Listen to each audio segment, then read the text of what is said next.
Secret friends, unite!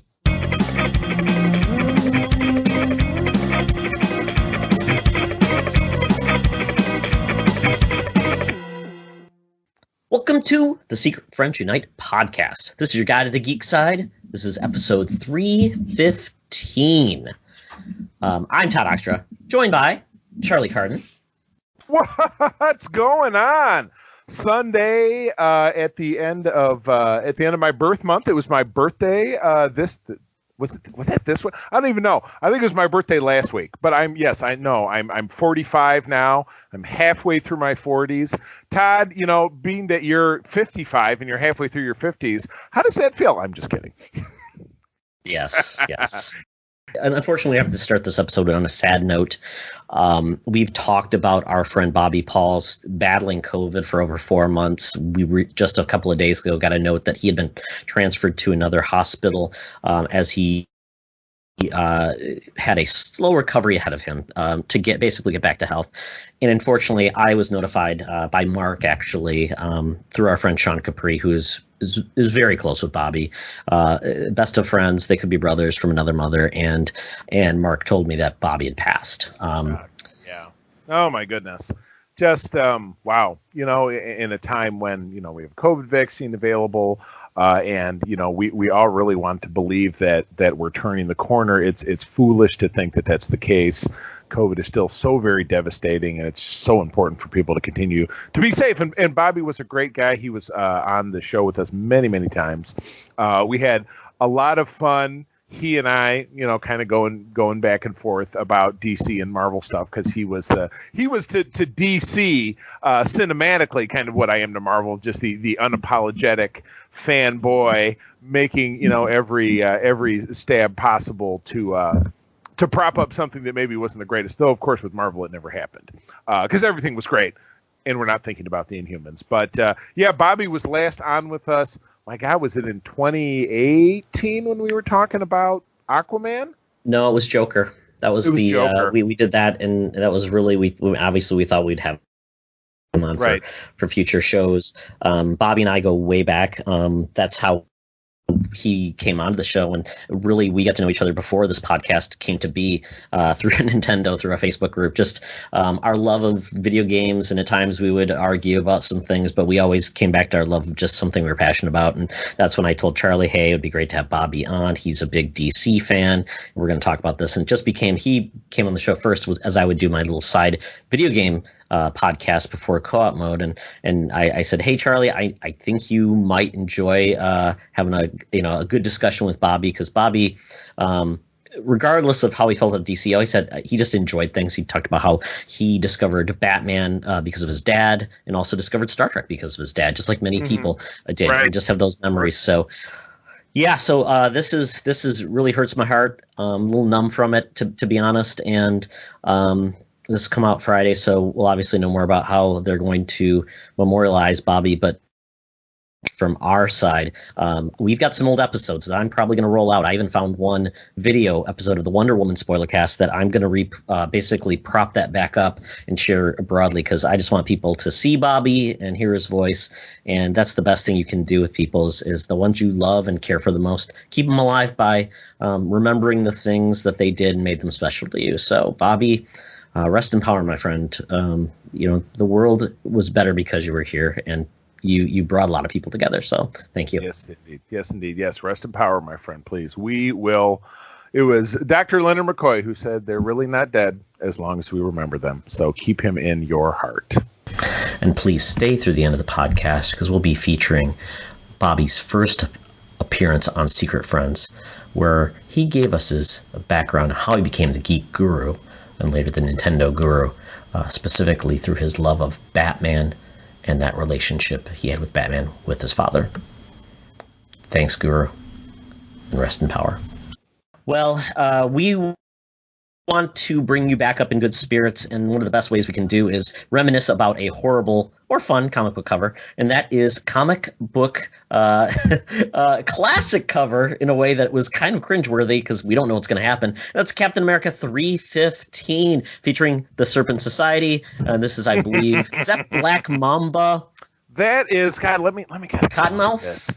Cottonmouth, we have to the left that is Diamondback, who's later Cap's girlfriend for a long time. That is, I think it is Blackadder at the right, and in the back that's not the Constrictor. Oh man, I'm getting all mixed up. I've read this run a lot of times because this is Mark Gruenwald, which is kind of one of my favorite classics in Cap from the late 1980s. He had a great run. And produced some of the most memorable stuff that I've ever read. So, but yeah, this was really in the thick of it. But he managed to take kind of a silly group of all snake themed characters and turn them into a criminal syndicate that had a driving storyline behind it that was actually pretty cool. And it did, as you and I were talking about in the B-roll, wrap itself into the whole Scourge of the Underworld setting that was very memorable right around that time and wound its way through Marvel Comics through Spider-Man and Power Man and Iron Fist and even Secret Wars 2, the beloved Secret Wars 2. So yeah, no, that was quite a run, but yes, at the outset looks very silly. It was the Rattler, Charlie. The Rattler, yeah. Like I said, I know I've read the run, and I even have one or two of those trades on digital that I've read because that was really kind of my introductory period when I was really getting rolling with all comics was really in the late 80s. So good memories. Yeah, very goofy. It always seemed weird, larger than life, considering where Cap typically played, which was, war criminals, different spies and everything. And then you've got this goofy looking group of snake inspired creatures with like the Serpent King or whatever with the helmet of, the helmet or whatever that could control people. So the helmet. Weird. Oh, yeah. The ringmaster, the guy with the hat. He had a great hat. Yeah, but this whole group, well, they're just an odd group. But they had they had Cap and chains, and he apparently thought he had them. He basically could take them on, even though he was in chains. So Cap, hope you survived. Oh, it was his book. He always managed to pull it out somehow. You know that. Yes. Well, that is it for the intro. But Charlie, it's time for us to check in with our gal pal, our senior news correspondent. So without further delay, Madam Webb, take it away. Now it's time for Madam Webb's rumors and news. Take it away, boys. Thank you, Madam Webb. Well, Madam Webb, I believe you tried to audition for the Serpent Society, but unfortunately, you shed your skin and they were appalled. Yeah, that's not a good trick. What do they call that? The I would say Black Widow. No, was she the first Black Widow? No.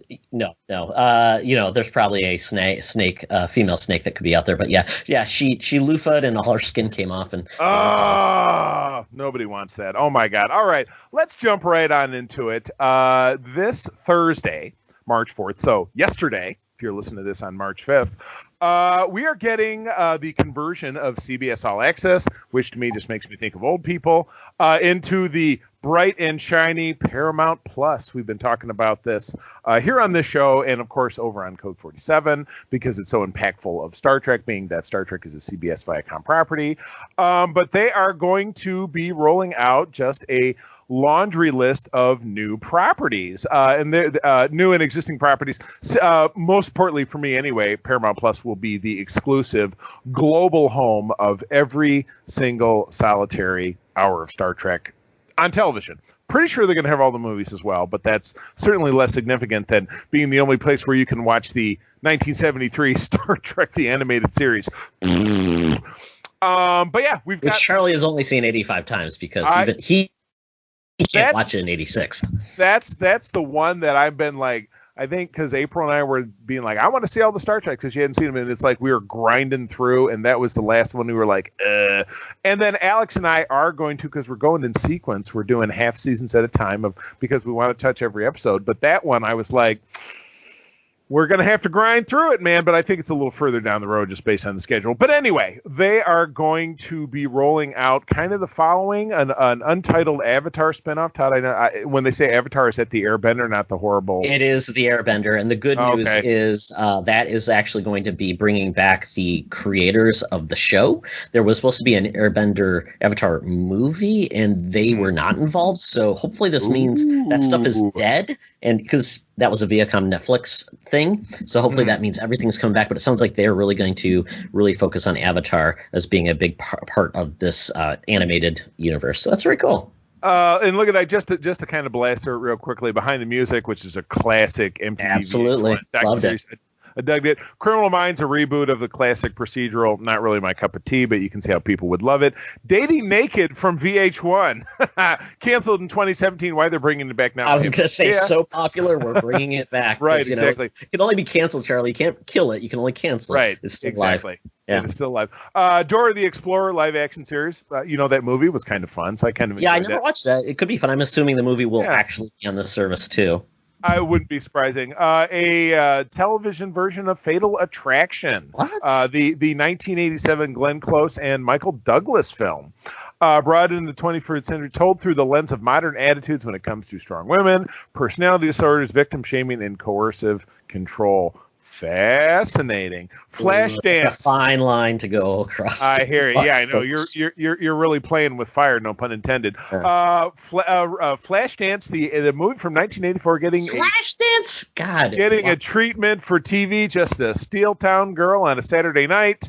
However, this is a young black woman with ballet dreams in a strip club. So perhaps a little further away from the source material. But they're making a go of it. And then probably one of the more notable things, a remake of the cherished 1990s series Frasier, with as much of the original cast that's still alive. From Cradle to Stage, 6-part docuseries. Okay, let's start cutting some of these out that we don't care about. All right. Well, I'll tell you what. Go to Grease. Yes, Grease, Rise of the Pink Ladies. Todd, you dropped this yesterday. This would be a backstory on how Sandy, Rizzo, Jan, Marty, and Frenchie came together. No. Moving on. Todd, a TV version of Halo. I know that's kind of up your alley. Yeah, and this is a common trend we're seeing here, where basically a lot of these things were on CBS sister networks. This was supposed to be on Showtime. They're bringing it into Paramount Plus, which means more eyes on this, because I don't know really who subscribes to Showtime, honestly. But 26 is basically it's going to be an adaptation, which is going to be cool. And this thing has been out there hoping to be made, so that's pretty impressive. And hopefully they're going to put a lot of money, because Microsoft owns this, and partnering up with Paramount, this could be a big deal. And I don't know, Charlie, we're reading through a lot of these. Star Trek has been part of CBS All Access, and it still hasn't brought in. It hasn't had that killer show beyond, I'd say, the core Star Trek fans. They truly need something that's a little bit more like the Game of Thrones, or something that brings everybody's eyes. So it's interesting which one of these things will be that thing. Halo could be that, bringing like the video game audience, but I don't know. Right. I mean, they're not interested in Halo, so it's not you, obviously. So right, right, and they've got at least they're bouncing around trying to do some different stuff. The Italian Job, Fairly Odd Parents, Man Who Fell to Earth, the remakes, which is classic. Bringing back Inside Amy Schumer, which was a series on Comedy Central. I enjoy Weekly Show with Trevor Noah, reviving MTV's Unplugged, which I know we loved that certainly when we were teens. And Yo MTV Raps, which is something, and Younger, which is a show that my wife has watched. That's ended up over on Netflix, but my wife likes stuff like that. So yeah, I mean, I would say if you were to boil this down to an essence, there is a variety of stuff. Which, as you had mentioned, they need something to it's a lot of throwing spaghetti to the wall and seeing what sticks. With any of this kind of stuff, to see if they can get off the ground. But again, the Star Trek people will always they'll always bring it home. But still, you're right. If they really want to explode out and have it be like Disney or HBO or whatever it is, there has to be that one synergizing kind of deal. So we shall see. Yeah, and one of the other cool parts about this, Charlie, is, I don't know if it wasn't part of this, but story is the fact that they have a deal where Paramount Movies will essentially be coming to this service 45 days after release. And that could be reduced depending on how big the films are. But next Mission Impossible movie, 45 days after it's released in the theater, it will be on the service. And we'll see more and more of those things happen. And the funny part that was interesting, once again, I said, some of the things were brought from other services, like they brought in Prodigy from Nickelodeon. It's on the service now. But it's interesting when I saw one show that was included, or movie that was included, that I had to think, there's going to be MCU movies in this, because Paramount had the distribution rights for Avengers, Iron Man, was it Iron Man? Yeah. And Captain America, the First Avenger. But the other one that really tweaked my interest was Indiana Jones, the first. Oh, wow. All of the movies, tell the Disney deal. They aren't on Disney Plus. Why are they really not? You see, I don't know. So Disney doesn't own the distribution rights, so they can't show those on Disney Plus. But the new movie will, obviously, because they own that content going forward. So I'm curious what will happen with that, because are they that passionate? I mean, they did deals with Spider-Man and Sony. Will they toss them a few bucks and say, hey, we want to show those on on Disney Plus, because that makes more sense? But who knows? I don't know. It's a good question. So anyway, yes. By the time Indiana Jones Chronicles. Oh boy, there were some interesting bits to that. So I would certainly love to find a place that I could watch. I don't think I ever watched an episode. No, it was a mixed bag, like any show. Not everything was great, but it was kind of one of those historical bits where he's like, I met the Mata Hari and I did this and I did that. So if it comes up, you should check it out. But anyway, that will be, by the time you're listening to this, that will be available. If you have not tried it out, there is always the opportunity to trial it. Just go to their website and you'll have an opportunity to give it a trial. So give it a ride. Yeah, and if you already own CBS All Access, it converts. So you have it automatically. It's not an extra service. It's just more good things coming to CBS All Access. It'll replace that. I believe it's going to be on all devices. I don't think you have to worry about that. Like, oh, it's not on Roku, because that would suck. And I think there are deals right now. I think I signed up for the deal, Charlie, because, I can't always assume that you'll have it. But I signed up for the 1 year $30 plan that has ads. But they also have a year service without ads for $50. So that's a pretty good deal. Or 60, I don't know.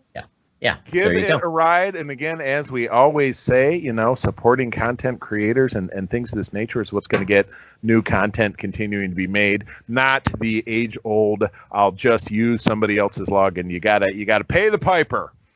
Yes, that's how it always works, Charlie. Yes you've never borrowed a password. No, and neither have you. But exactly. We put a spiritual limit on it. Somebody always pays, and somebody has to pay. Absolutely. Correct. Yes, but we got more announcements, and this is something we've been waiting for. I think we saw a picture of the show, and that is MODOK. This is coming to Hulu in May. We got a trailer, and I enjoy this very much. This is like a weird stop-motion robot chicken style animation, and Patton Oswalt is the lead. Lots of good my guy. Yeah, lots of good actors in this, and because it is more adult, we see limbs severed. This is going to Hulu, not Disney Plus, and which is going to be their tactic when it comes to R-rated content. Although I don't know if you've heard about this overseas, Charlie. There's Disney Plus Star, because Hulu doesn't exist overseas. Yep. So they've rolled Disney Plus Star into one service. So now they're getting Hulu content under the Star banner, and there basically is a passcode you put in to watch adult content. So now there is adult content on that overseas. I could see that happen on Disney Plus, but with Hulu, I don't know if we'll foresee Hulu getting rolled into Disney Plus, maybe in the near future or long future, but at this point long future. Yeah, long future, yes. But at this point, that's how you're going to watch it on Hulu. It looks like it's going to be a lot of fun. I'm curious. It's May 21st. There'll be 10 episodes, and it's just going to be more wacky than it is serious. And it looks just fun. I would be curious if the robot chicken guys are involved in this. Right. Yeah, exactly. So no, that's good. And good for Marvel for trying to separate the chocolate from the peanut butter, and to not run the risk of iffying up their brand by putting something on Disney Plus that might not be appropriate. They're very good at what they do, which is why they do what they do and have their buck. So yeah, this should be fun. But segueing over to Disney Plus, what did we find out from them in the past week? Yeah, so they are rolling out more release dates, which they kind of had to do because the last big show we had announced that had a date was Cap and the Winter Soldier. So now they've released more details on what is coming soon. So we've got obviously Cap and Falcon and the Winter Soldier March 19th. That's going to roll out for 6 episodes. So basically that will take us into June, essentially. Then we've got Mighty Ducks Game Changers coming, which, based on the movie series, now it's a TV series. Big shot sports show on Disney Plus. Don't watch that. Then on May the 4th be with you, Star Wars Bad Batch. I'm looking to see how many episodes it will be. My guess is probably 10 to 12, but I could be wrong. Pretty standard stuff. Yeah, I think so. Yep. The May 14th, High School Musical, the series, season 2. It reminds me of the classic podcast by the Weekly Planet. We got this covered. We got this covered. Well, it was like King Kong the movie, the video game. Right. Or like the Lego movie, the game, the movie game. The Lego movie, the game, part 2. Yes. So there you go. I love good titles. They're taking hard after like Japan for their video games have the craziest titles. And so there you go. We got to embrace insanity too. Then June 11th, Loki. So basically, I think we might get 1 week gap or butting right up against, Falcon and the Winter Soldier to Loki, which is kind of cool. I'm glad. I wasn't sure if we'd have a gap or not, but it doesn't seem like if we're getting a gap, it's very long, but that's going to be cool. We do not have an episode count there yet, but obviously this is going to be a lot of fun. We've seen the trailer, and I'm assuming we'll get more trailers in sneak previews as we get closer to that. Then June 11th, Zenimation Season 2, which apparently is it's almost like background noise to relax you. With Disney music, I don't know. The background noise channel. Yeah, absolutely. Then June 25th, the Mysterious Benedict Society. Tony Hale from Arrested Development, Veep. Our very yes friend is going to be in the main role of the show, and it's about a group of orphans must foil a nefarious plot with global ramifications. This sounds like it's almost like a series of unfortunate events type of goofiness with fun. So I think Tony Hale will be perfect in that role. It'll be fun to see how he does that. Then July 2nd, Monsters at Work. This is the Monsters, Inc., Monsters University. This is going to be the first Pixar TV series, and it will have the voice talent coming back for this, which is Billy Crystal and John Goodman, of course. And it's all about how they got jobs at Monster, Inc., which is kind of cool. So not sure how many episodes that will be either. Then this one makes me laugh. July 16th, Turner and Hooch. Josh Peck, who was in like a Nickelodeon show, then did some serious movies, but he's basically taking on the role that Tom Hanks made famous in the 1989 film. And you'll like this, Charlie. One of your favorites, McGee, is executive producer and directed this premiere, but guess what? Robert Duncan McNeil is going to be an executive producer. Tom Paris. Yeah, it's interesting. He and Garrett Wong, who's Ensign Kim, have been since last summer, maybe further back, they do a podcast where the two of them break down every single episode of Voyager, but in a somewhat satirical fashion. Ooh, that's competition for you, Charlie. They're like, not really, because we certainly don't get that deep, and nor were we on the show. So they're talking about like, I don't really remember this, but they'll really, it's an hour, it's like an hour's podcast, and they may bring on somebody who guest starred on that episode with them, and a lot of it is, boy, I really don't remember anything about this one because it's 20 years removed. So interesting, good for him, yeah. But that is his career, and I believe he is originally from North Carolina. I think he lives back there now. So he's on the other side of the camera. Has been for many, many years. So good for him getting something kind of high profile. I like it. Yeah, Turner Hooch, though, not for me. I mean, I hear ya. Whatever. And then July 23rd, Chippendale Park Life. And if you remember Chippendale, they had that cartoon series on Disney afternoons, when we were growing up, Charlie, the Rescue Rangers. And I enjoyed that so a lot. Yeah. They rescued and they ranged. Yeah, 36 7-minute episodes. So these are just shorts, essentially. So, yeah, it'll be how that works, I don't know. But it's good that they're doing – we haven't had a lot of traditional Disney animation on Disney Plus, and now we're going to get some new stuff, which is good. So something for everybody. They're filling up the roster of basically – it seems like there's something big every week or at least every month, which is great. Adds a lot of value to the service. It's not just reruns of like National Geographic shows, which they have like slammed that stuff in here.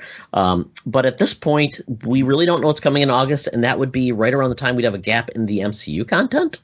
Right. And so Star Wars content. So we'll see what they do unless they're taking the summer off. Right. Oh. But yes, Money Never Sleeps, which was actually the sequel to Wall Street, but also really applies to Disney.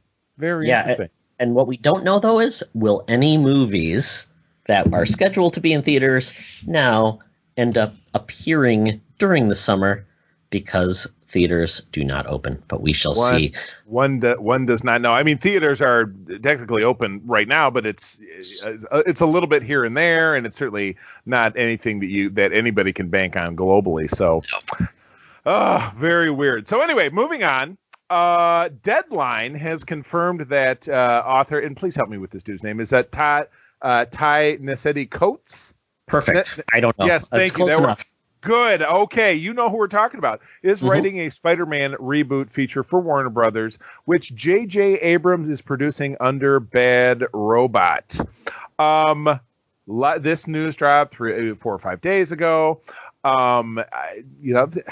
Superman isn't, again, people like, I hated, if you think about like the Joker, which version of the Joker is the best one, whatever it is. In April and I were talking about this because we were watching The Dark Knight in the last couple of days because we were just kind of skimming through. And I said, I'm very attached to Jack Nicholson because I was a kid when that version came out. But, we're watching Heath Ledger and his portrayal. It has become legendary. Todd, I know that is probably one of your very favorite films, The Dark Knight, if I'm not mistaken. So new interpretations, different ways, because again, a comic book character, especially an iconic one like Superman, Batman, Spider-Man, whatever it is like Sherlock Holmes. It's something that has been imagined, reimagined in this way. It's in the last 80 years, but with Sherlock Holmes, it's been the last 200 years or whatever it is. And 200 years from now, they could still be reimagining Batman, Superman, whatever it is. So new and different takes on this kind of stuff, I think, is very exciting. Yeah, he is very famous. He's a really esteemed journalist. That's where you start, Charlie. He wrote for the Village Voice, New York Times Magazine, Washington Post, Time Magazine. So, and he's wrote several very successful nonfiction books that were very focused on equality, the Black story, and that makes him very interesting. But he is known for Marvel. He did a long run on a lot of Marvel books, including Black Panther and some others. So he's familiar. He's wrote a bunch of comics. So he's not exactly like took off the shelf from being we just need a name. Nope, he knows how. You mean like it's not like Richard Lester coming in to do the mop-up work on Superman 2 and making it just absolutely ridiculous? No. So, so I think this is a great writer. We always say, the most important thing about, any type of story is, or film or anything, is the story and how well it's written. Because Lucas made it work with a bad script in several movies, but the actors tried to overcome it as much as they could. But the spectacle was bigger than anything. So, but we've seen horrible, stories that didn't make any sense, stories that are 4 hours long. So having a script that is really tight and well done, it could be awesome. I don't know if he's ever scripted anything cinematically or for television. And obviously then you take somebody who writes a story and then you have the scriptwriter, right? Or the screenwriter that basically makes it come to life. Screenwriter, screenplay, exactly. So you have layers. So you just don't have one guy. It's the opposite of kind of what Lucas did. Lucas did doing the prequels, which is just, it's my vision and everybody's a yes man and everybody's kissing his butt. So you get layers and you get a writer's room. Doesn't really feel like there was much of a writer's room on those prequels. Not so much. It was kind of like, what does he want us to write? Okay, let's do it. We're done. They had 5 months to write it. They were done in an afternoon. Yeah, exactly. Well, what about the power of myth and blah, blah, blah, and this and that? Okay, wills. Great. Yes, let's write about the wills. No, we don't. But yeah, so, and then we've got basically other people attached to J.J. Abrams, like you said. He's assigned. And I will say this about J.J. Abrams. Regardless of how you felt about The Rise of Skywalker, I really enjoyed The Force Awakens. I think he was basically given a bag of crap with the last Star Wars film, that he had to bring this thing to land this thing with so many dangling threads that I felt bad for him. But I've liked almost everything he's done. Lens flare, the weird secret box he talks about. Lens flare. But that's pretty exciting. He typically hires good people to direct, do all these other things, and he's behind us. And I think he's always wanted to do a Superman film, so that gives me some promise for this. And people would say, "Oh, I'm tired of Superman," like you said, Charlie, as well. "Oh my God, haven't we got so much Superman?" I'm like, Spider-Man got rebooted 3 times in how many years, and they finally got it right. I don't think. The Spider-Man, I mean, he was rebooted within a 2-year window from 2014 to 2016. So it was just because they felt that they could do a better job of it, and I say without a doubt they absolutely did. Yeah, it can work. You just, like I said, I think DC Warner Brothers is going to be once bitten, twice shy. They don't want to go back to the well too soon if it's not a very strong idea. So hopefully this will work. I mean, there are rumors, Charlie, we're hearing that potentially this could be a black Superman. Right. Maybe Michael B. Jordan. That's at least a face. It could be. There's other versions of Superman out there from different Earths in the DCU that are black, and that could possibly happen. It's so weird with DCU. I don't know how that works with where DC is headed with all their stories. Henry Cavill, there's so much baggage with him, but Flashpoint could kind of reset where the DC universe is going. So I don't know, but it would be kind of weird to kind of leave Henry Cavill over there and then say, hey, we're doing this, unless they find a compelling way to make that happen. But it could be cool. Right. True. I am, as always, interested to see how stuff evolves. So that works for me. Yes, and then the next story is really there was actually TCA that happened last week, which is basically the Television Critics Academy, where they come and they talk to execs who are talking about their television projects. And, of course, this would have been in person previously. This is actually online now. But apparently this event, they don't allow any cameras in, any videotaping. So, and it's kind of always been that way. So you never see any footage of this event. I guess it's kind of like lockdown, hardcore. So Kevin Feige was there talking about the Disney Plus content, ABC content. I'm assuming ABC was there as well, and all the other Disney entities. But he was there, and they were grilling him for any bit of content they could get about the MCU. And see what they could get. And one of the interesting things is that I think there's an assumption that a lot of people think all of these Disney Plus MCU shows will get like 85 seasons. Mm-hmm. And I think we have to rethink this because of the movie aspect of it, right? Right. Very different. Because the MCU is so tightly wound and everything is linked that you're not going to get a WandaVision unless they find a way to continue the story before what's going to happen in Doctor Strange and the Multiverse of Madness, because that's where basically the next part of her story is supposed to land. And we don't know when that's happening. So to have a WandaVision season 2 before it's even wrapped up, saying we're going to get that next year, I don't think is reality. So, and same thing with the Falcon and the Winter Soldier. I don't know if we're going to get a season 2 of that show anytime soon, because I think we're going to see those characters elsewhere in movies, and they have to tie it all together. Now, what Kevin Feige says, I've been at Marvel for far too long to say, in regards to second seasons, to say definitely no or yes to anything. He says, we're developing all these shows the way that we're developing our movies. In other words, when we start with a movie, we hope there's a part 2. We hope there's a part 3. But we aren't factoring that into part 1. We're trying to make something that will hook people enough and that people will enjoy enough that they will want to revisit and want to see the story continue. So that is the way we're proceeding in television as well. Nice. That's good. Yeah, exactly. Because you really, even you think about it in comic book parlance, you particularly thinking back, Vision and the Scarlet Witch is a great example. They had to limited series back in the day. They had, volume 1 was in 1983, volume 2 I think was in 1985. So clearly volume 1 was successful enough to generate volume 2, but they were, it was a contained story. It set the tone for the things that were happening. So yeah, you're right. It can't be like, Days of Our Lives or, or a soap opera that's been on for 50 gajillion years, because there's, they film 5 episodes, a week or whatever, because they can really crank through things. this takes so much more planning and post-production and interweaving that having it go on forever and ever and not bleed into something else is different. So everything you approach it as a limited series really does make sense. One season of everything, one and done, and then move on to something new. Yeah, I think that makes a lot of sense. And you could say, well, why is Star Wars doing that? Because as of right now, they have no roadmap, and they haven't shared that roadmap. And Star Wars has never said everything goes together. Canon has always been hard for Star Wars to a certain extent. It's never always worked out well because it's not always been to the betterment of Star Wars in a lot of ways.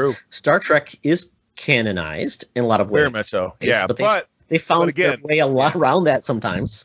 With timelines and things. Yeah, exactly. Yeah. And Star Wars has been, or Star Trek has been around for, 55 years, and, the big break in between and stuff like that. And they took a very hard line a long time ago, which simply said that, what is on the screen is what is canon, and what is in novels and comics and yada yada is legends or altverse or whatever it is. Yeah. So anyway. Yeah. So don't hold your breath for second seasons of these MCU shows. We're obviously going to talk about WandaVision in the Geek Easy, and we'll probably make some predictions about what we think is going to happen at the finale. But folks, I don't predict a season 2 anytime soon. Take that to the bank. No, exactly. Take it to heart, baby. Take it to heart. All right. So back to me. Looking at some Star Wars, because we were teasing with Star Wars. So if you remember the live-action adaptation of Aladdin, which was in 28... God, you know what? We were just having this conversation with my wife. It was the last year of the summer movie wager, I think. It was. I just can't even conceptualize what the hell time even means anymore. So that was in 2018 or whatever it is. So the young man named as Mina Massoud, who was the star of that film, he was Ezra Bridger in that movie, because the role is, I think about the very first episode of Rebels taking place, in a square marketplace where you have Ezra Bridger running around just like, what the hell is the name of the character from Aladdin? It is Aladdin, right? He is Aladdin, yes. Running around like Prince Aladdin. Ali, mighty is he Ali Ababwa. That's not his name. His name's Aladdin. Do you say Ababwa? See, I say Charlie. Oh boy, thank you. That was devastating. But no, that was the gag that my best buddy Louie made at the time. He says, "Yeah, the Ezra Bridger kid is just like Aladdin." And now there is some news that the actor is quite high up on the list to be Ezra Bridger, portray him in the upcoming Disney Plus Ahsoka series, which is what I put in the headline. I said a little too on the nose, because I was thinking about obviously that portrayal from this film. So there's a movie I saw with my son. He kind of got ill in the middle of it. My son did, so we left. So I never saw the end of it. But I will tell you that what I did see did not exactly inspire me to want to see it again. Though I certainly could, because I'm sure it's on Disney Plus. So this is a bingo dingo. But the question becomes, Mina is obviously a younger guy. The portrayal of Ezra that we would be seeing would doubtlessly be a little bit older than I think this actor is. So I don't necessarily know how they would play that out, because again, the Ahsoka, if it's taking place within that Mandalorian time frame that we saw, is 10 or 15 years after the last time we saw Ezra, when he got catapulted out in the unknown regions with Thrawn and the space whales. So I don't know. Time goes slower in the outer regions with space whales. Right. Yes, it slows everything down. Mellow fellow. So we'll see. I don't know. I think that, he could certainly bring a lot of spark to it. I can't necessarily think of anybody else that would immediately be a better choice, but that doesn't mean that there isn't somebody out there who wouldn't be. But I don't know. What do you think? I enjoyed Rebels. I didn't watch all of it, and I thought, if you're just going with a look, yeah, they look similar. I just don't know if he is Ezra. That's one of those things we always say: can he portray that character? Because the character already has a voice, and he's on a journey. We had Ahsoka. Now she is being played by a different person who voiced. So honestly, does it even really matter? I don't know. Is looking enough like the character just enough, or do you want the best person to play the role, regardless of how they look? Right. But again, when it comes to casting like this, they look for some kind of notoriety. They look for something recognizable, something people will get behind. I don't know. The one thing that can absolutely be guaranteed is that Star Wars fans will bitch about it because they don't like anything. So there you go. That's my final word. I bitch about it. I'm not even a huge Star Wars fan. Exactly. It is. It's an epidemic. You can't. Everybody gets to bitch. You can't stop yourself. Exactly. No. No, that is it. 5 stories. We had a lot of meat on those stories we had this week, so I'll say thumbs up to Madam Web and her news gathering skill. Good work, Madam Web. All right, so moving on, it is time to go. I don't know where we got to go. I don't know. The button is broken on my teleporter. Where are we going next? Oh, Charlie, we're heading over to Geeky Z to have some bad food, but some good times. Talk nerdy to me. Talk nerdy to me. We're sitting in the Geeky Z. The cover band is playing well, despite their masks, and we have ordered our libation, and hopefully it is COVID-free. We are going to get our nerd on. Obviously, what we're going to talk about first is WandaVision. So this episode is number 8. Number 9 is the finale. So finale. I think what we'll do, Charlie, we'll obviously hit on some of the big plot points, but I think we're going to kind of give our prediction of what will happen. Obviously, we can check in next week to see if we got it right or wrong. Predictions make me nervous, but yeah, we kicked this one off, episode 8, with the cliffhanger that we had before, which was the fact that it's Agatha, which is now, and Ty, you did a great job rolling that into our last episode. It was Agatha all along, to the tune of the Munsters, being that she is at least ostensibly the great villain. This was the flashback episode all across the board. Mm-hmm. Started out with, back in Salem, Massachusetts witch time, showing that Agatha, was a witch. Back in those days, she has purple magic, which I guess is, is that the purple stuff that fights Sunny D? Yeah, exactly. Purple stuff for Sunny D. Yeah, well, you can see where that came from.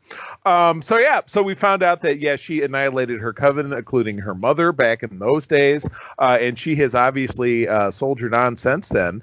But it was revealed that she came upon the fact that after Endgame, when Wanda went to SWORD and viewed Vision's body, we were told by director dipshit there that she stole his body and ran off and lies fantasy, and it was all a lie because she saw his body and then she took off and she drove to New Jersey in a Buick, which I don't know if that could be more cliche. New Jersey, Buicks, who cares? But she went to a piece of property that was owned by Vision that he had bought for her, and in her grief, she just kablamo! She created this big illusion in the hex and all this, and still don't know how she did it. So throughout this, obviously that part was flashback, but in the present, Agatha starts to walk Wanda through the fact that how she got her powers, which we understood was from the Mind Stone from Loki's scepter. It was not by accident that she survived that, and what does that mean? And why did the bomb that wiped out their apartment when she was a kid? Why did that not go off? And why? Come to find out by the end of the episode that Wanda harnesses a very specific type of magic known as chaos magic, making her the Scarlet Witch. Yes. Kind of crazy. We're finding out obviously that Tyler Hayward, director of SWORD, is the ultimate external bad guy. Agatha appears to be pulling the strings, but I mean, there's just been so much talk. Is she the ultimate villain? Are we going to see something else in this final episode? Is Mephisto, the devil, really pulling her strings? How did Wanda do all of this? Wanda doesn't know how she did this. She doesn't have control of it. Is it just because she controls chaos magic that it's out of her control? I mean, there's just a lot to be tagged. And speaking of tags, it has been identified that this episode will be, though not by a whole lot longer, this finale will be 50 minutes, where this past episode was 47 minutes, which obviously just means 3 more minutes of credits. Buckle up. It's going to be exciting. Yeah, I mean, obviously the stinger at the end was revealed to be White Vision, which and it's powered by the chaos magic from the drone that was kicked out, right? Or was that the missile that was kicked back? I can't remember. No, that was the drone. It was the missile that was in a drone. So we're both right. Gotcha. So they used that power to basically power the White Vision. The White Vision is without any of Vision's soul. Right. And, no soul stone, but if you trace it back, Wanda's power came from the Soul Stone. Wanda's power went into the drone went into Vision. Therefore, Vision is powered by the Soul Stone. Again. Potentially, because, and to say that, because Wanda basically recreated Vision, and as you watched it, as she recreated Charlie, you saw the red magic, but you saw yellow magic, or yellow, basically the Time Stone element and make Vision. Soul Stone. Soul Stone. But I think Mind Stone. But Soul Stone go into Vision. That might have been it. She might have released all of that power there, because you obviously see that what is the Soul Stone is yellow, and then what you see with her power is red. It obviously enhanced hers, but I don't know if it was completely blended. We don't know. You saw that potentially the beginning of her ability to change what you could see in screens. First time we saw it was when basically the Soul Stone basically give her abilities or enhance her latent abilities.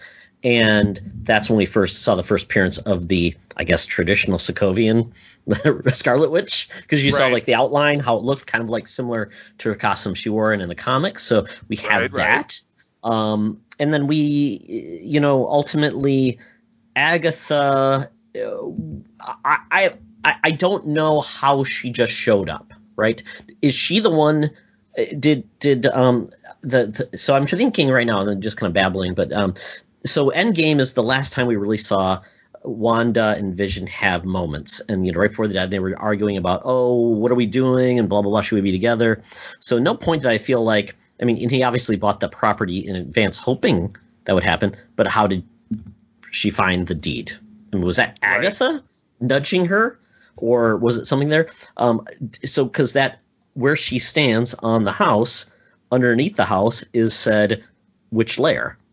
Well, no, that was underneath Agatha's house, not her house. Oh, Agatha's house. Okay, sorry. Yes. So I'm just thinking, how did she end up there? She was not a resident, I assume. No, she had no reason to be there at all. So yeah, you're right. How was that chosen? Or she saw, the I think that's what she said. I was drawn by what I saw, and she came through. She was obviously able to come through the chaos magic unaffected. And she must have joined the fun just, to see what's going on, get a lay of the land. We don't know. Agatha has talked about her husband, but we've never seen her husband, right? Right. He must be Mephisto. That's what it is. It could be. That's right. Yeah. Ralph. Yeah. Is Ralph spelled backwards Mephisto? No, that doesn't work. But we will find out. Yeah, because in the comics, Agatha's not a bad lady. No, not at all. That's what's so bizarre about it. So yeah, I couldn't be more excited. It's going to be crazy. Yeah, but Marvel has not had a problem, changing our opinions on something, because the Skrulls were typically bad in the comics, and what they do in Captain Marvel made them, at least those Skrulls, good. So it could be the flim flam, but man, Charlie, we've got 50 minutes, as you said, to wrap up all these details. Right. Where will this land? White Vision versus probably normal Vision. We've got the outside forces. And will they simply somehow be integrated together? So will the chaos magic regular Vision become the White Vision, and then the Vision is alive again? Will he imbue back into his own body? Don't know. I think that'd be pretty cool. Because this Vision is all, Soul Stone. That's all. Yeah. That's all that's holding together anymore. So he is that entity, and I guess we'll see. And they said she can transmogrify, which means change the elements of reality, which is kind of cool. But yeah, I am curious to see where this will all land, because I don't necessarily think this is going to get wrapped up in a nice bow, because this will most likely open up the elements we're going to see in Doctor Strange, the Multiverse of Madness. So you think it's going to be Mephisto? It's going to be revealed as Ralph? That certainly tees itself up to be a possibility, simply because, is all of this beyond the capacity of either one of those witches, to create this completely separate reality? Is that too much chaos magic? So I don't know. I am happy to sit back and stay buckled in for the ride that comes in between. So yeah. I have one more question. Okay. Okay. So the last Marvel movie we got that was at the farthest end of what's happened is Far From Home, right? Correct. That's after the blink brought everybody back. Right. This is happening. Blip, not blink. Blip. This is the blip. So I guess my question is, somebody was saying J. Jonah Jameson might be part of an outlet of the Multiverse of Madness, basically what she does, because that could have happened. So he could be part of that. But once again, Spider-Man is around post this, what's going on with WandaVision. So I'll be curious to see that no one mentioned this, So does this just go magically away or something? Because, Spider-Man was not around. Yeah. And he is an Avenger, so it's very weird. So it would be kind of cool if we do see an Avenger show up. One of the funny motes was that our favorite Vision had basically said in advance saying, I worked with this great actor. It's been awesome. I've always wanted to work with him. Oh, yeah, exactly. The funny part is it's like, oh, yeah, so you're saying you enjoyed working with yourself? Right. I'm Todd, just like you, he's his own biggest fan. Obviously there. And Charlie, so you watched the new CW show, Superman and Lois. Yes, I did too. That is a stretch for me. I've kind of been off of CW shows for an awfully long time, but I've had kind of a burgeoning interest in DC Comics lately because Todd, I don't know if Todd figured this out, if he planned this, but he's got me playing. He tipped me off to the Lego DC superheroes or supervillains, which I've almost beaten, the Lego game. So that's got me thinking about DC Comics a lot, which is kind of something we're going to talk about here in the Thunderdome. So yeah, this was a new show. It's spun off of, and that's this thing I'm trying to figure out. It's sort of spun off of Tyler Hoechner, who is Superman from Supergirl, that show, the most Benoist show that's been on for 5 or 6 years, whatever it is, and then the gal who plays Lois in that as well. But this takes an angle of, and I almost think this is a different shard of that, because it seems like this is a totally different Earth. It's flashing forward to the fact that Superman and Lois do get married and miraculously don't age over 15 years because they have twin sons. And then what happens is, in the kind of drawn from Smallville, you have your corporate evil villain. Instead of Lionel Luthor, we have Morgan Edge, who was actually Rutger Hauer in Smallville. So it's not an unknown character. We don't see him in this first episode, but he buys a Daily Planet and he downsizes. Clark loses his job, and then Martha Kent, Clark's mother, passes away. They end up back at the farm. The boys are teenagers, starting their freshman year in high school. Lana Lang is married to the local fire chief, I think, and has a daughter who's the same age as these kids. So you're kind of teeing it up to be a superhero, teen Riverdale kind of drama thing happening, a la like Smallville, but it's not quite as hokey the way Smallville was. And you don't have Chloe from the sex cult in that. I don't know if they're bringing her back. Nope. But no, that's okay.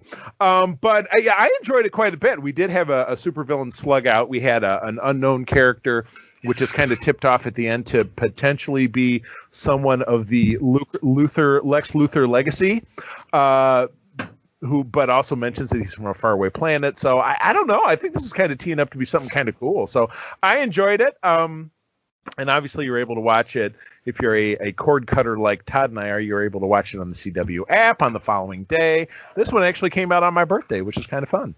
So kind of a little next day birthday treat for me. So yeah, I enjoyed it, being on someone who enjoys Superman at certain levels, and Superman is a cosplay that I started doing not that long ago, and I've admired him back since the Christopher Reeve days. I enjoyed this very much. Yeah, I enjoyed it too. I thought it was good. It doesn't feel like it's exactly doing the same thing as most CW shows do, which is good. There's no tech guy. There's no goofy stuff going on in the background. We've got adults with children. And that was a part of the Crisis spinoff, Charlie. Basically, because of things that happened in the world, he basically was surprised that he had children. So that kind of came in there. So it wasn't like 15 years later. It was just like that occurred because of that way the crisis happened.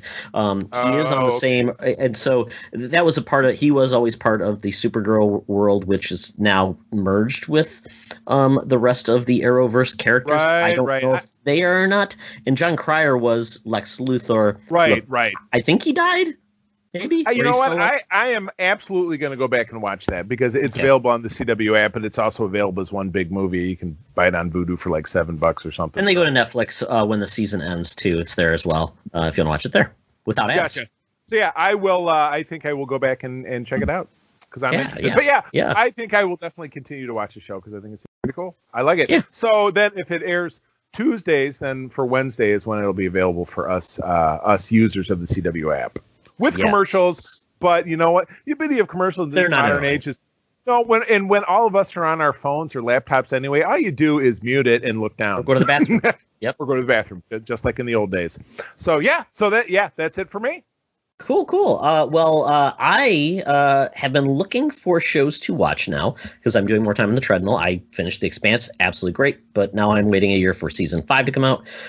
We're watching The Magician season 5, kind of wrapping that one up, but I wanted to try something new, and that is his Dark Materials. I believe we've had other people on the show. I think it was Elaine who mentioned this one when she was on talking about the show on HBO Max, his Dark Materials.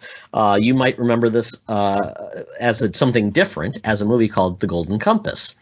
That movie had Daniel Craig and Nicole Kidman. Not a very good version of those books. This is actually a new adaptation in a series format on HBO Max with Lin-Manuel Miranda as well, and basically retelling that series of books in actually a TV series. So I started watching it. I'm on episode 1. Really high in values, really beautiful. It's kind of like an alternate Earth, Charlie. It's set in, I would say, like 1945. There is the world's kind of ruled by almost like a religious sect, almost like I guess imagine the Vatican ruled the earth, and so but they have an iron fist on a set of beliefs, and there are other people that have beliefs, but they kind of try to stay under the radar because that's not really tolerated.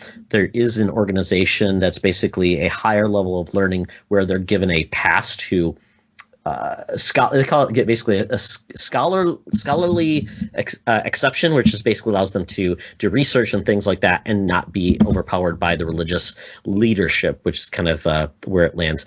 But this world also is basically has a situation, I'm not sure how it's aligned up, but basically you have a demon, I guess, that is essentially part of your soul, and it's a form of creature that as you become of age, you gain one, and they are part of you. It's almost like and they say it's kind of like part of your soul is in that creature, but they can talk and they do things. But it's really neat. I really like this. I like this mythology. It's neat. There are dirigibles and helicopters, but no planes. So it's a little bit more of a different take on technology. Yeah, no, I mean, and they had and I don't know if there's probably phones and things like that, but it's set in like the 40s, so it has kind of a cool look and aesthetic to it. Very British as well, which I know you love. But yeah, we have an adventure ahead of us on this show. I have not met Lin-Manuel Miranda yet, but I really like James McAvoy is also in this as well. I'm liking it. Okay. Yeah, I think it's going to be a good ride and gives me something to watch on the treadmill, and it's on HBO Max, so more dollars for my value. But I'm going to have to go check into Watchmen again, finish Doom Patrol. So I've got a long list of things I want to watch. Doom Patrol, that's one. Yeah. That's one that's kind of been ever since we finished watching. We went back to Titans. I've been thinking about Doom Patrol. That's just the 2 seasons, is it? 2 seasons. Yep. And they're like 10 episodes each. And we watched the first one, and of course, when you watch a recap of any kind, it's not too hard to really get reinvented. It's not like we had to go back and watch Titans again, but I mean, with that, season 2 was for sure better than season 1, as it is really with almost any show once they get things rolling. So that's cool. I like it. Good deal. And something else that got me excited. I saw this trailer called Shadow and Bone. It's based on a series of books. And I'm not sure if you'll like this one at all. That's why I didn't make you watch it. But it really got me excited because this looks like it's once again an alternate history fantasy type story that looks like it's set around, call it late 19th century, early 20th century. There's rifles, and it looks like it takes place in a world of almost like there's almost like Russian Empire, the way people looked, and it's all about this dark force that essentially is taking over the world. And from what I'm seeing is it looks like there's this group of people have the ability to wield light, and they can combat the darkness. But it's the way it was told, the way it looks, it's very stylistic, very much might be a steampunk element to it. but it really looks really well done. It's coming to Netflix in April. I'm curious to see how well it's done, but I mean, there's so much that comes to Netflix. Some of it is good, some of it's passable. I'm curious to see what the reviews are for this, but at least from the trailer, I would really hope it's going to be good. And like I said, it's based on a series of books that are well loved, so the fan base is probably going to hope that this is decent, and I hope it is too. A series of books that is well loved and not well reviled, which doesn't even make any sense. Sure, but that's why I said it. It's like our relationship, Charlie. Reviled. Well reviled. There's a hate. It's hateful respect. Absolutely. So check that out on Netflix, coming about a month and a half. All right. Well, that is it for the Geek Easy, Charlie. They're kicking us out, but you know, we got places to go, people to see. Damn right. We got some mutants that miss us. We're going to visit them in the Thunderdome. Welcome to another edition of Thunderdome. Thank you, Tina. We're sitting in the Thunderdome, where the mutants have been gathered for a topic or a game to be entertained. And this week, it's a topic. We've been getting into these comics lately, which has been a lot of fun. We're going to continue to do so. I don't know if we'll do it every week, but I think it's really fun. We have all these ability to read all these cool comics and lots of great stories. So I think we're going to look at more iconic stories that are out there, especially as we've got, like I said, Invincible's coming on Amazon end of March. So I think we'll read that as well to get ready for this. So we'll probably read some more stories as well through Comixology, Marvel Unlimited, and DC Universe Infinite. But with that, we talked about reading this one and checking it a while ago, and that is Superman Red Sun. In conjunction with that, we also watched the animated movie as well that is on HBO Max. So I'll give the premise of the series and how it was created, and we'll go from there.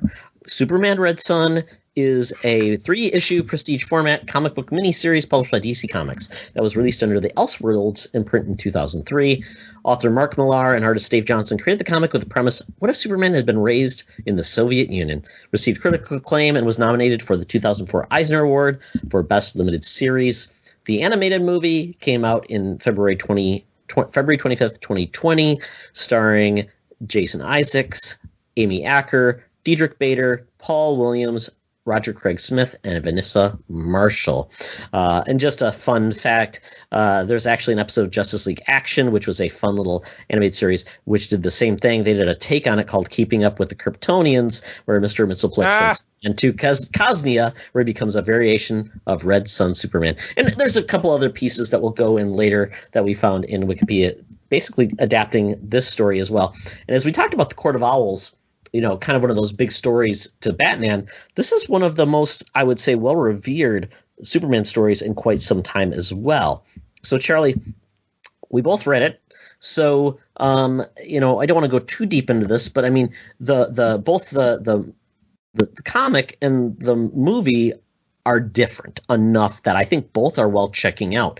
But the book itself, I remember when I read it the first time, I'm like, this is really a really different take than I expected, right. With basically Superman, you know, obviously raised in the Soviet Union. He makes some hard choices, essentially, in a way, very much idealistic, just like, you know, Truth, Justice, and the American Way. Same thing here, where he's more along the lines of the purity of the Soviet Union and what it means for the people. So in that way, Superman is idealistic, but just on two ends of the perspective. Right. I agree. And I'll start off by saying Elseworlds is kind of my preferred way to approach DC Comics, being as someone, you know, I was 10 years old when I started reading superhero comics. It was always Marvel. I mean, a Superman comic here, maybe a Batman comic here, possibly, but I was dyed in the wool. I was stuff I still read today: Spider-Man, Captain America, Avengers, Fantastic Four, what have you. So when you look at the fact that, you know, Action Comics kicked off the DC era in 1938, if I'm not mistaken. Mm-hmm. I mean, we're coming up on a century of stories from DC Comics. That's hard even 25 years ago to wrap your head around. So when you have these Elseworlds tales where you take something that's very pivotal and you could say, okay, well, Superman, rocketed from Krypton and he landed in Kansas and therefore he was raised, in the red, white, and blue and raised as an American. So, when I heard of the concept of this many years ago, and I never read it until recently, I thought, oh, is that an ugly tale? I mean, he lands in the Soviet Union instead. Is he just this? Is he like Stalin? Is he this monster? Does he just go across the world just destroying everything because he's monsterific? And that is really reflective of our own view of the Soviet Union, thinking, oh, they're all bad. They're not necessarily all bad. They have their ideals the same way we have our ideals. But this story, I think, and in both versions of it, which are thankfully incredibly different, because, again, the movie is 90 minutes, or a lot of these DC animated films are like just over an hour. It's like an hour and 10 minutes or something like that. So it's even shorter than really a feature-length film, which would be 90 minutes, really tend to explore that the goodness that is within Superman, whether he is an American, air quotes, or he is a Soviet, air quotes, is really within him, and it's more nature versus nurture. So in this film, he was raised on a Soviet collective farm, just like actually the way the Colossus from the X-Men was, because that was his background. He was raised in one of these Soviet farms, and in the movie, it wends itself very differently. He rises to power in a certain fashion. In the comic, there are other B characters and things like that. But I was enamored by this, and I lament the fact that my favorite Elseworlds tale, which is Superman, Batman Generations, went out of print. It's coming back into print in this enormous, totally unmanageable omnibus for $75 that's supposed to come out subsequently. But I'm looking. Don't give me that bullshit. Give me a digital edition that I can read. So I would have to imagine that would be inevitable. Don't you think, if they're going to put it out in print? I think so. And obviously the objective of both Marvel and DC when they do the digital editions is focus on current and then dig back into the archives where they can. I don't know if their focus is on like more of one-shots or filling out the individual issues. Maybe they're harder to get. And, it's really hard to know how good were they about keeping, originals and things like that, the process to actually digitize them. I don't know. I mean, somebody probably spilled some, coffee in some of those, old issues. So take some time to clean them up, Charlie. You got to get there. Do it. Yeah. Do it. You can do it. But I really relish it. And again, this digital film came out a year or so ago. And I think, kind of the focus on it maybe has something to do with the fact that why with this current, in the collectibles world, the McFarlane DC Universe line, which is really popular right now, has a Red Sun Superman action figure, which I picked up a couple weeks ago. Great figure. It portrays Superman from the first part of the story when his outfit wasn't quite so fancy. It was just kind of, but yeah, with instead of the House of L, he's got the hammer and sickle that are very endemic of the Soviet Union. But yeah, great story. And again, I loved how, and again, a prestige format, they were like 85 pages each, 3 issues. So there's just an absolute ton of story, and you can see why obviously really only core elements of it found its way over to the movie. But it was just so much more detailed in that comic, and the twist at the end blew my mind. Never thought that would be a possibility. Yeah, and it really, to your point, we talked about, being raised as part of the Soviet, body. I mean, essentially, like, Stalin was like his father in certain ways because he was taken at a young age. Basically had to go there to be, versus like in the U.S., we didn't have, the president take him under his wing and he became like the president's ward. It was kind of a different viewpoint.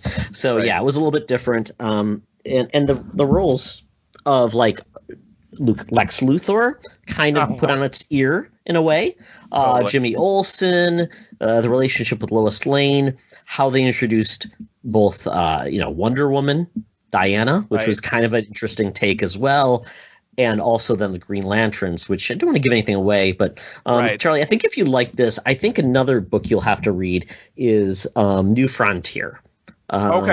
It's really a fantastic once again, it's prestige format, shorter. It's like not many issues, but it's very much telling a compelling story about kind of a different viewpoint of the DC universe. It is in Elseworlds, but it's a different take on that. It's not such more like the M. Night Shyamalan twist, which is kind of nice. But it is revered as one of the it's a fantastic story. There's also an animated version of that as well, which is kind of cool. And the art style is really neat. It's kind of like a very classic DC look from like the 50s, 60s kind of era, which is kind of fun.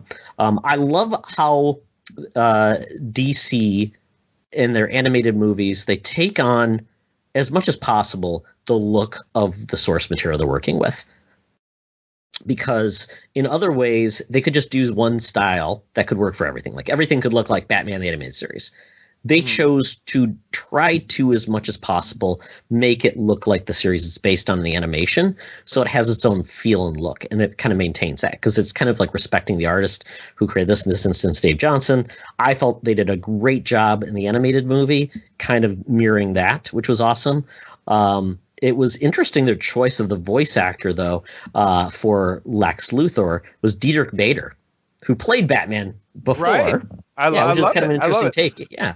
Yeah, I love that. I love that rotating talent. Yeah, we had some other big names. You have very venerable, obviously, Jason Isaacs as Superman, Amy Acker, Dietrich Bader, like you said. Paul Williams. I'm not picturing Paul Williams. Paul Williams. He's that old guy who. Paul Williams is like a musician, but he also does a lot of.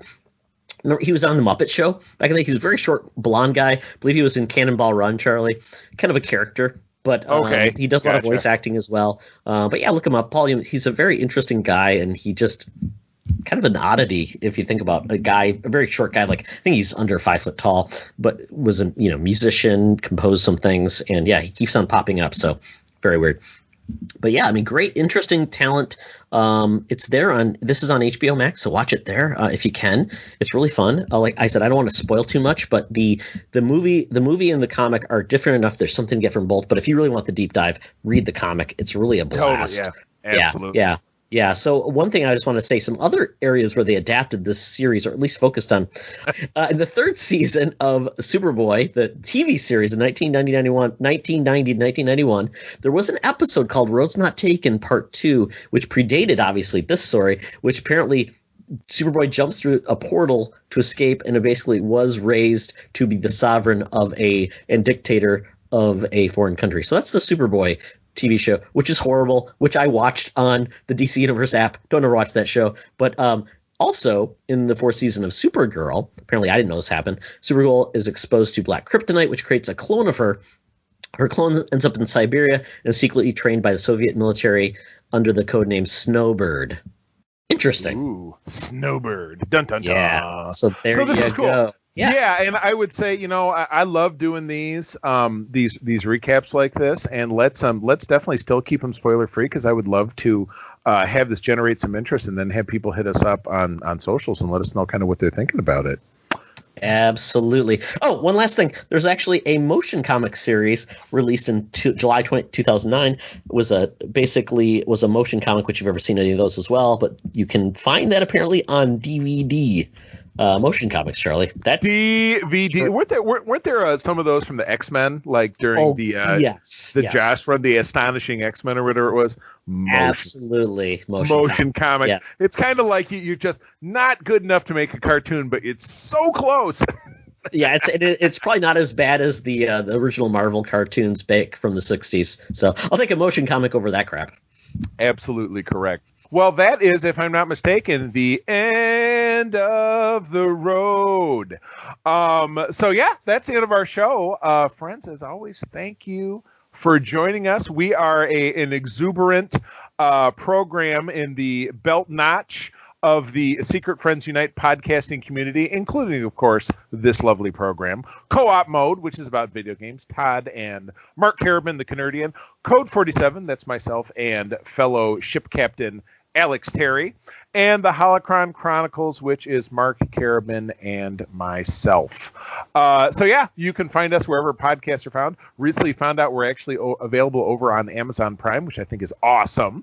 And Todd is the dude who puts us up on the YouTube. And again, no video. Nobody really wants to see us. I know I don't want to see you, Todd. When I see you just briefly when we start this, that's enough for me. But you know what? Not everybody has my taste. Maybe people think you're great. I'm not sure.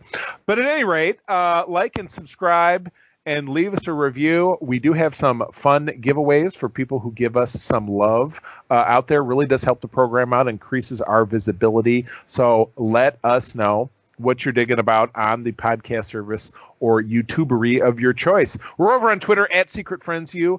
Drop us a line. Let us know what you think about the show, something you're enjoying, a question for us, a segment suggestion. We are open to it. And speaking of open, 24/7, 365, our store over on TeePublic is open. Purchase for yourself a logoed item, whether it be a t-shirt, hoodie, notebook, wall art, pillow of your favorite Secret Friends Unite program.